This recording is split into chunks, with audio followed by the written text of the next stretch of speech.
Welcome. I'm Jessica Lonnie Rich, host of Inspire You and Me. It's an inspirational show where we talk to people who are making a difference. On this episode, we have the top 2 contestant on Tough as Nails national TV show, Cyril Zeus Ontai. Author of Bringing Peace to Our World, One Chocolate Story at a Time, and she's also a chocolate entrepreneur, Erin Kanno Uehara. And be sure to stay tuned for our animal clip. We'll have all that and more, and we'll be back right after this. 5914-777. Shoot-a-wah. Who's got the best deals in Vegas around? Who's got the best shoot-a-doo? Call 5914-777 today. Vacations Hawaii. Vacations Hawaii. Vacations Hawaii. Good luck, we gon' play. 5914-777 today. Good luck, we gon' play.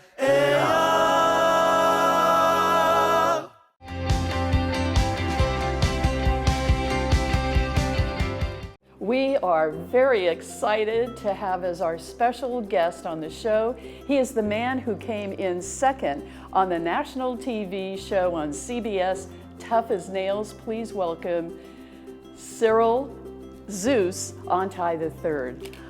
Welcome. Thank you. You have one of the most dangerous jobs in the country, working on high voltage power lines. What is that like? It's fun. Fun? It's fun. It sounds scary to me. Yeah, it's fun. You know, I'm really passionate about what I do. You have to, there are guidelines that keep you safe. You have to do, you go through the training. So it's, when you get, the proper training, then it becomes fun. And you just feel a sense of freedom, I guess you can say. Every day is different. It's an adrenaline rush every single day. Adrenaline rush, Yeah, there you go, yeah. okay. And I do have to say, I think you probably have job security because not a lot of people can do the high voltage. And then you've got a promotion, which we're gonna talk about in just a minute. How did you get involved with Tough as Nails? So I was actually a fan of season 1. And after seeing season 1, I realized, there was no Hawaii people on the show. And as soon as the applications came out for season 2, I applied. Being that I was a big fan of season 1, I was like, it would be so cool if I could get on the show. Yeah, and you are the only Hawaii contestant in Tough as Nails. When I watched the finals, you had, oh my gosh, the obstacle course that they put you through, and you went up against 2 other contestants. What was that like? And those steel bars that you had to maneuver, share with us about that.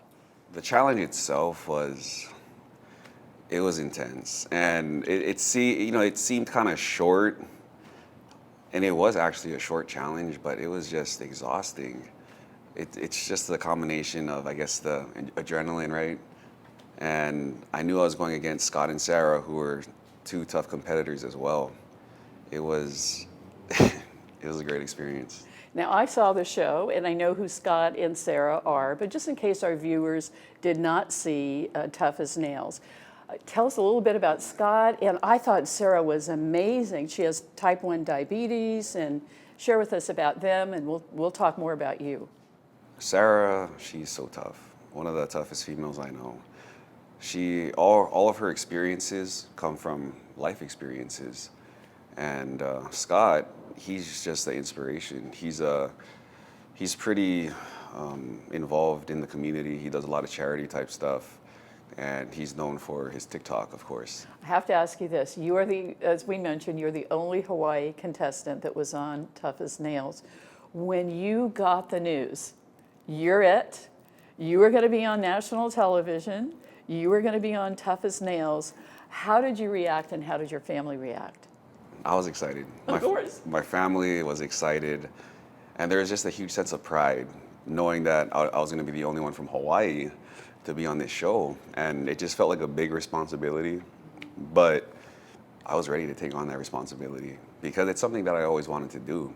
Put Hawaii on the map and also make a good impression for Hawaii.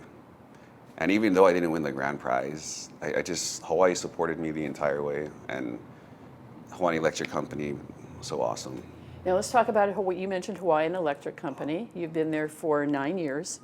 How were they? How were your employers when you broke the news? Did you go to them first and tell them you're going to apply, or did you wait until you got the news? And I waited till I got the news. Of course. As soon as I got the news, I let them know, and from the beginning, they were really supportive.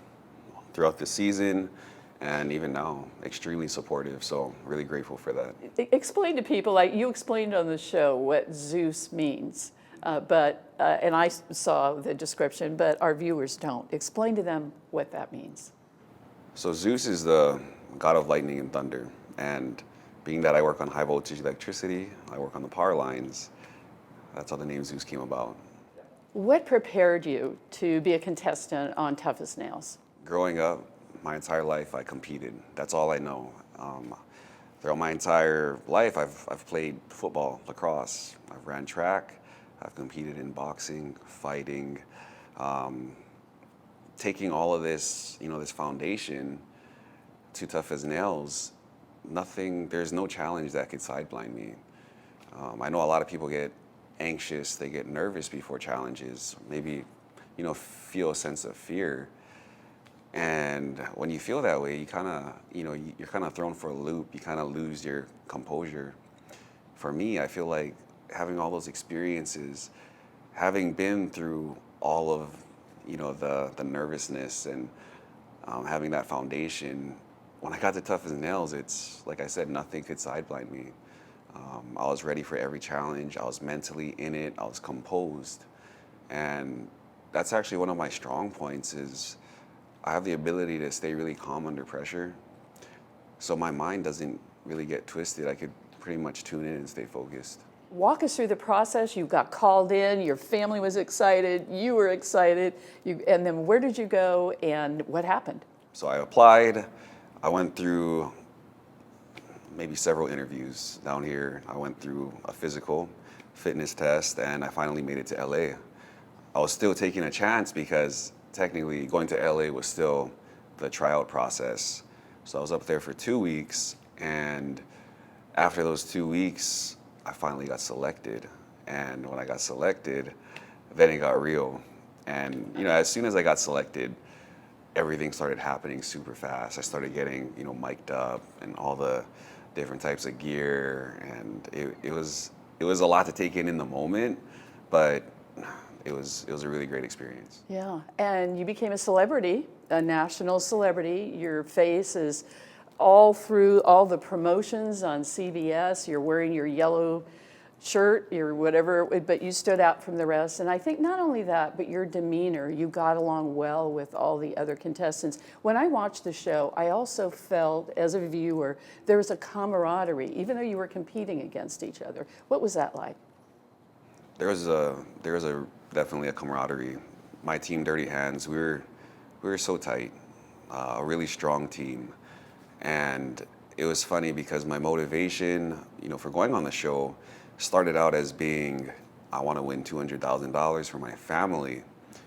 I felt it would be life-changing. And throughout the course of the season, that motivation slowly started to shift because I became so close with my team, and I got to hear their stories. I got to hear their backgrounds. And, it made me think one thing of how grateful and how blessed I am here. I grew up, my life wasn't too hard. My teammates actually, they have crazy stories, and the motivation slowly started to change to I want to win $200,000, and if I win it, everybody's gonna get a piece of it. So, and they know that. I told them that, like, if the plan was I win $200,000 and we all get to have a piece of it. So that was my motivation. What was the toughest challenge you had being on Tough as Nails? The toughest challenge was the sheep challenge. Oh, yeah. It was a sheep challenge. And Explain to the viewers in case they didn't see the sheep challenge. yeah, well, one, animals, Yeah. they're unpredictable. It's a parameter that you have no control over. Mm-hmm. It doesn't matter how strong you are. It doesn't matter how fast you are. This challenge wasn't about that. In the sheep challenge, we had to get four sheep in a pen. And they let all the sheep go in the field, and it's an individual challenge, but you're paired up in this challenge.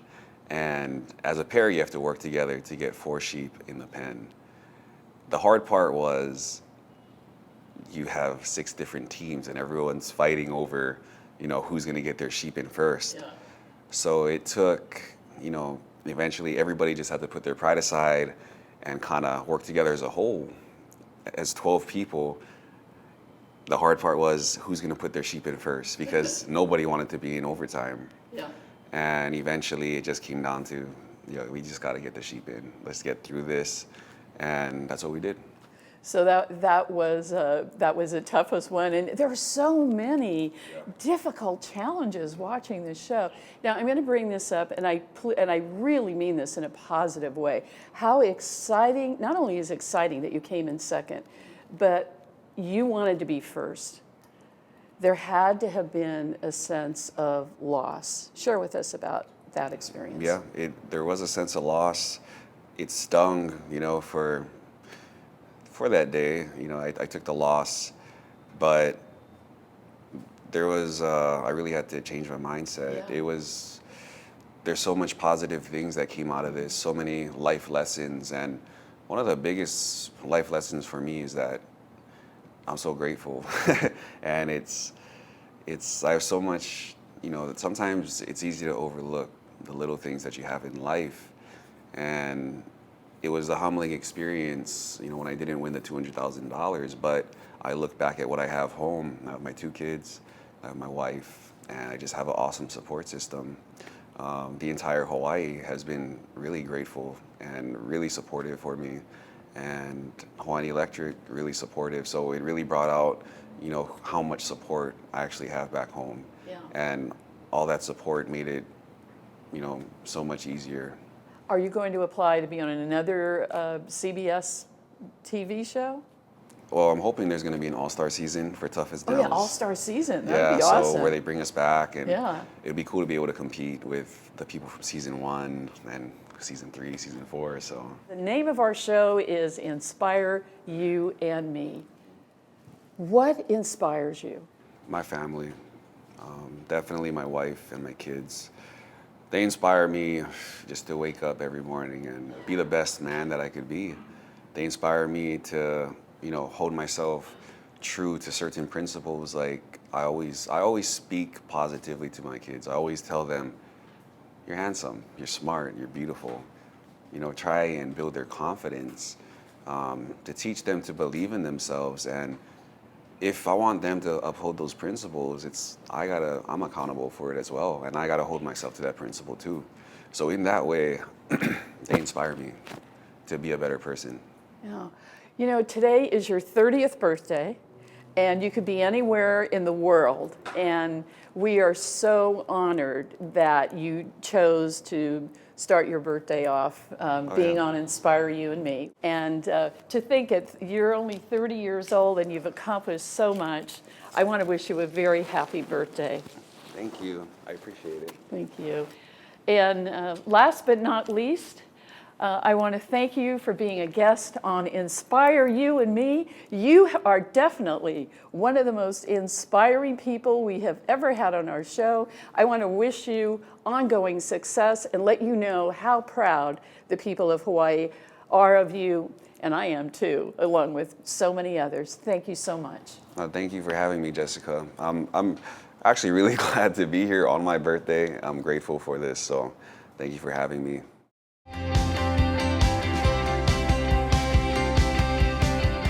The law firm of Cronin Freed is proud to sponsor Inspire You and Me, a show about people in our community who are making a difference. I'm Rick Freed, and our law firm of 16 attorneys handles major injury cases, choosing to devote our considerable talent and staff to those injured people and victims for whom we can make a great difference.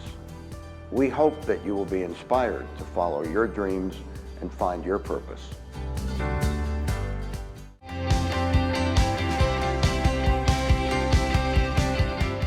We are very pleased to have as a guest on our show. Who doesn't love chocolate? She is an author and an entrepreneur. Please welcome Erin Uehara.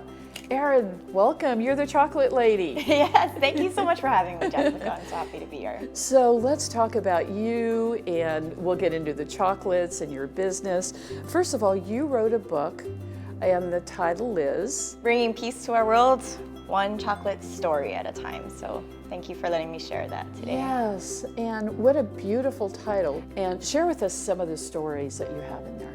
Yeah, so my business, our company mission is bringing peace to our world, one chocolate at a time. Yeah. And of course, with the pandemic and everything, we actually didn't have chocolates for a time because of the shutdown and just everything that happened. And so it was really a book that I didn't see coming. It was just writing in my journal every single week, reflecting what I was going through in this pandemic, what I was feeling. How would I get this mission to people without chocolate? And so it kind of became this bringing peace to our world, one chocolate story at a time. And I just sent it out to my email of customers, but I didn't have any customers. So I called them my chocolate friends and just sent my journal entries week after week for 20 weeks. And then the pandemic was still going. I thought it'd be over by then. And so I ended up writing 20 routines, like how do I keep living in this pandemic now that I realize I can't just keep reflecting. I need to start living in it. And so I started writing 20 routines. So it was 20 reflections and 20 routines from 2020.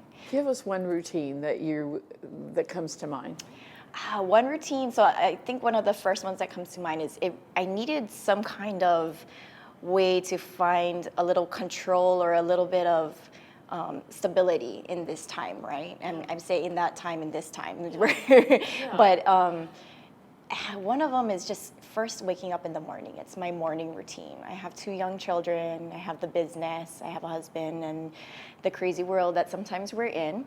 And so I just needed time for myself every morning and time to really align my heart and my values and my devotional time with my faith and be able to be ready for whatever comes that day, I guess. And so waking up at 4:30 in the morning, every morning is my morning routine. I read the Bible. I do my reflections and my journaling like I originally did when I started creating this book.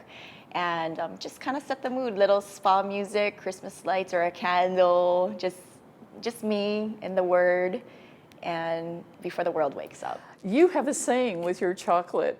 Share with us about that. Yeah, so that mission of the bringing peace to our world.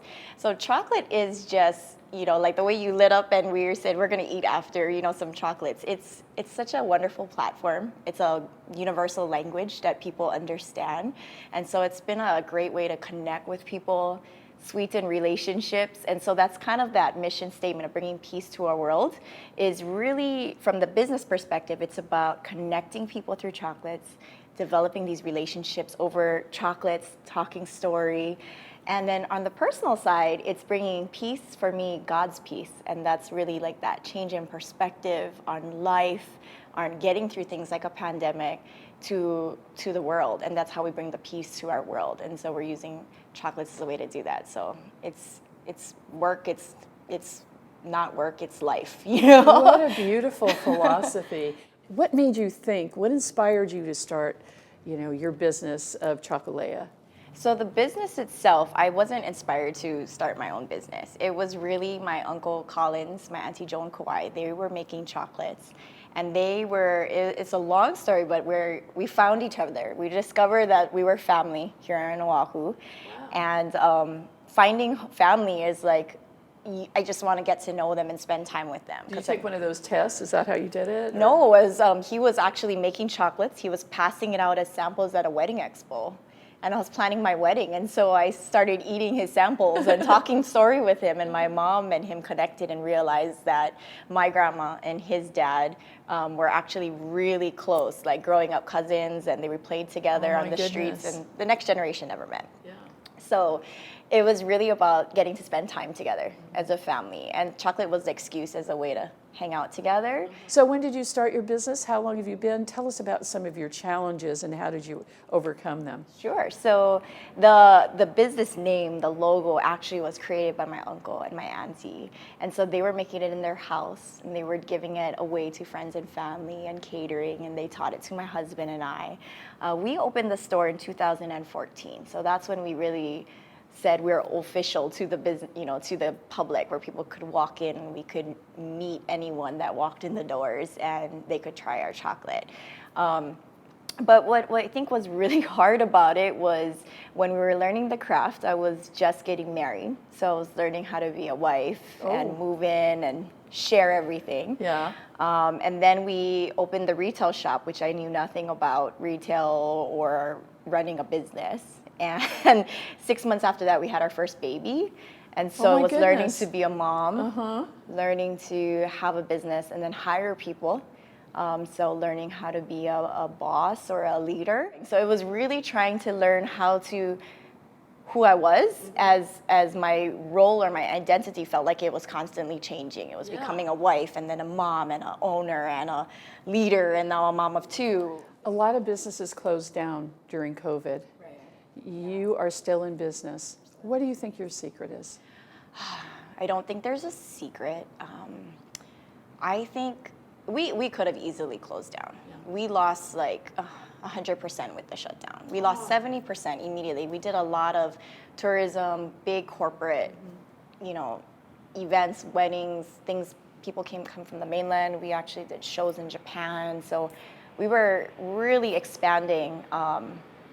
And we lost a lot. So we could have easily closed down too. And we were definitely, I thought about it for a second, like, is this worth it? Are we gonna make it?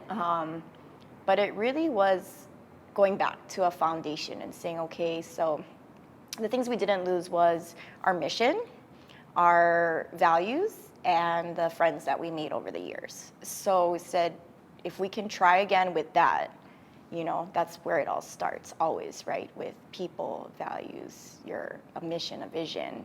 So we said, well, let's just try it again, but we have to do it different. Because we know if we did it the same, it wouldn't work. So how did you deal with the pandemic? Week by week, actually day by day.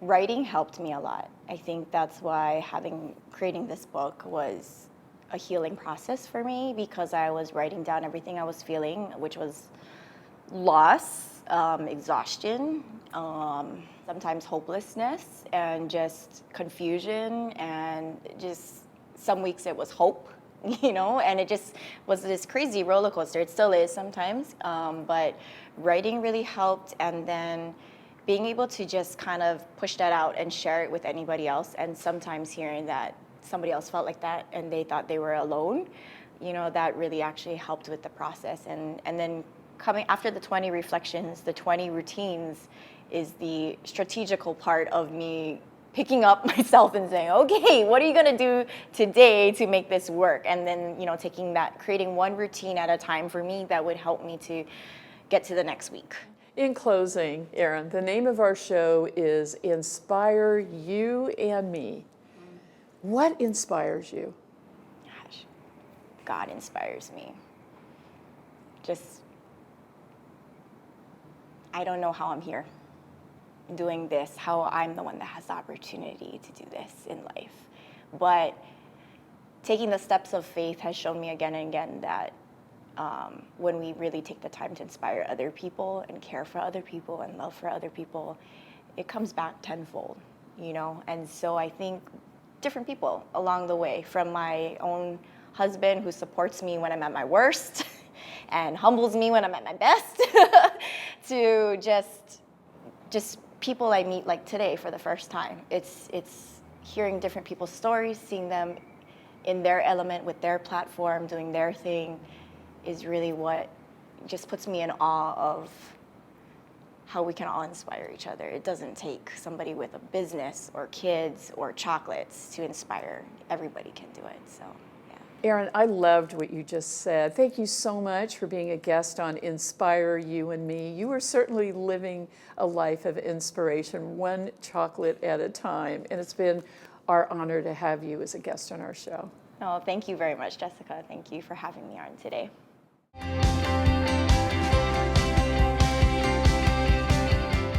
At Doctors of Waikiki, we're passionate about providing expert urgent care to Hawaii's residents and visitors. We offer a smart and convenient alternative to your local ER. Our average wait time is less than 15 minutes. Open 7 days a week with an in-house x-ray, pharmacy dispensary, and extensive laboratory capabilities, plus free Waikiki transportation and a multilingual staff. So, be treated, not seated. Call Doctors of Waikiki today.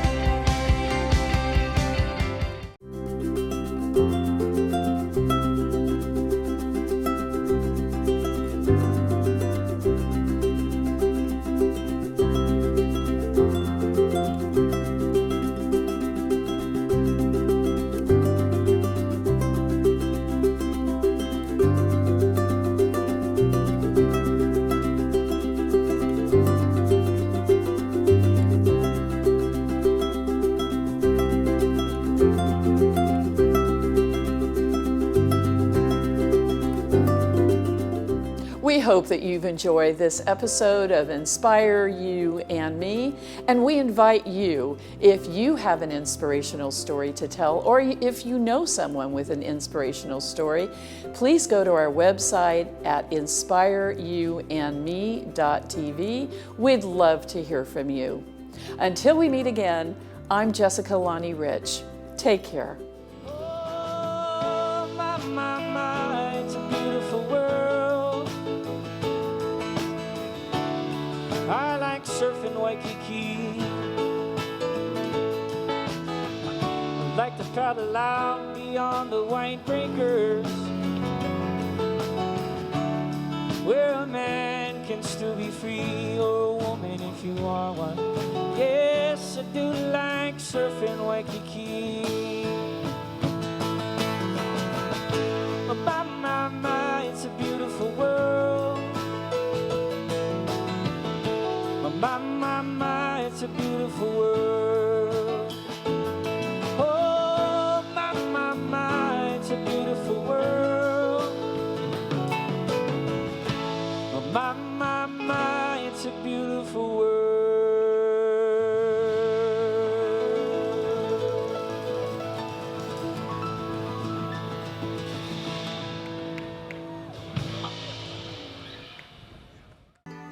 The hardest thing in life is letting go of a loved one. Finding the right provider can be essential in your time of need. Celebrate your loved one with Ballard Family Mortuaries. We offer a full range of cremation and burial services on Oahu, Maui, Hilo, and Kona, with professional guidance and specialized attention you can trust at the most affordable cost. Call us today for a free consultation on funeral service options available to you and your family. Ballard Family Mortuary Group, serving Hawaii since 1997.